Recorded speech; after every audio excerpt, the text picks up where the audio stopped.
Well, it's been 25 years ago, and we've been talking about it. We both remember the well pretty well. We were we were put under a difficult situation because the Emir had scheduled to close in the last well without any coordination from us, and we ended up having to try and cap this well before he shut off the last well. The problem being is, of course, they didn't want him shutting off the last well when there was clearly another one burning in North Kuwait that you could see for, miles and miles away. So consequently, we tried to put it out prematurely, actually, and we had that real struggle with it, if you remember. Yeah, we did manage to get the fire out, and we were cooling, and the team was all ready to go, and we had a flash fire, big fireball that came up on the back side of the well, and everybody was kind of ready to go. We chased as much of it out as we could. We knocked it out, and it was out for about seconds. Yeah. Yeah. And I'll never forget, I was on one of the 3,000-pound dry chem units, and you could see across the back of the well that fireball. That little softball, yeah. That little fireball that was coming, and you could tell that while it was out, that the gas had migrated in and around us. And I remember you going, flash. Yeah.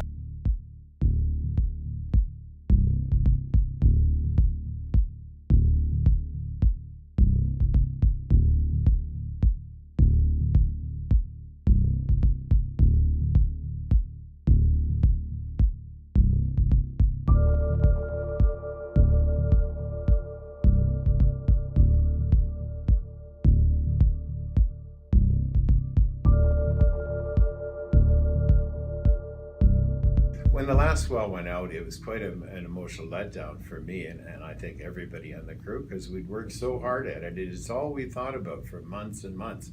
Even on our days off, you were just consumed with how the whole organization was rolling forward, and all the little details. It just filled your life for 8 months. And then it was over, and I've kind of heard of comparisons to Olympic athletes as the kind of, once they run that last Olympics, there's no purpose to their life. And that's certainly the way I felt. I mean, I was really emotional. I spent about 6 hours driving alone in my truck because I was so emotionally upset at it, but this loss of purpose in my life. So that was a big part of the end, but of course you get over that kind of stuff. And it was to go from that go, this is our mission today, to there's no mission. Yeah. To that insane over. Drive. Just over. Yeah. And yeah, it was, what do we do tomorrow? Yeah. What the hell do we do tomorrow? Oh yeah, no, I remember it. I just had a real loss of purpose in life after we did that last video. Like, what do we do now? And of course, the other thing, it was so intense, there was just nothing to go to that was going to compare.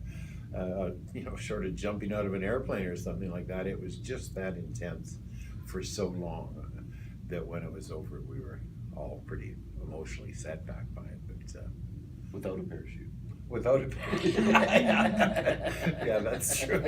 Be similar to that. I guess the ending was better, but yeah. And it was just a great experience working with men in those kind of conditions, because everybody was so devoted to the effort. And to some degree, we didn't tolerate people who weren't. I remember that a few people got off the plane and didn't have the attitude we needed, and didn't even make it to the field. Yeah, go home. Yeah. And that having been said, we also had young guys that were just scared shitless over that whole thing. But we brought them along, and they did a pretty good job. And of course, part of the problem, they did more firefighting in a few months than I'd done in the previous 20 years. And of course, we'd really refined our technique too.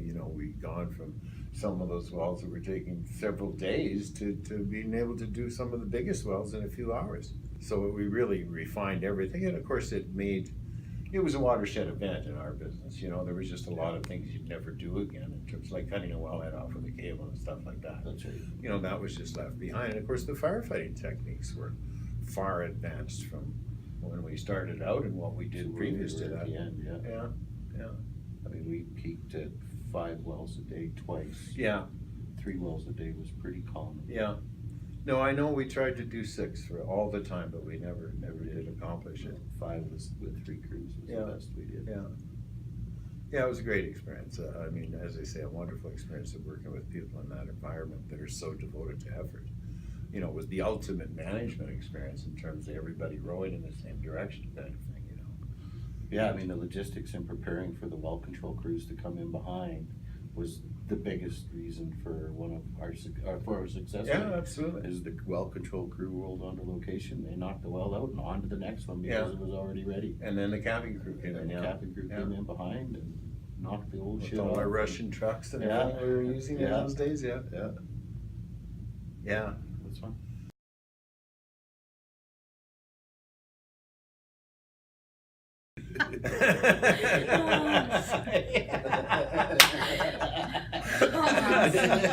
Thanks, guys.